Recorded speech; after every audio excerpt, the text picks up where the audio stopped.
हल्का असम्बली कोकटपल्ली के इलाके फतेहनगर डिवीजन में टीआरएस महिला लीडर अंजू की जानिब से क्रिसमस तकरीब का इनेकाद अमल में आया। इस मौके पर corporator Fatehnagar P Satish Goud, David और पास्टर्स के अलावा दीगर टीआरएस कायदीन इमरान, सुरेंद्र नायडू और मोहम्मद शौकत के अलावा दीगर मौजूद थे।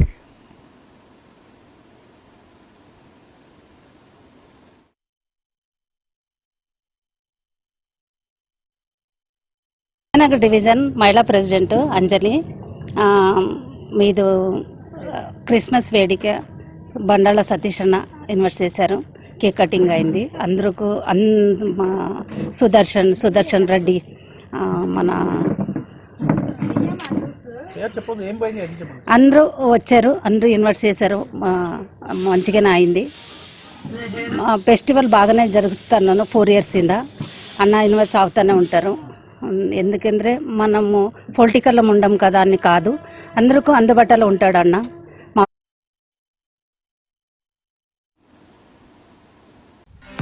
नाज़रीन, हमारे टीटीवी न्यूज़ को सब्सक्राइब करिए, बेल आइकॉन को प्रेस करिए, शेयर करिए और लाइक करना ना भूलें।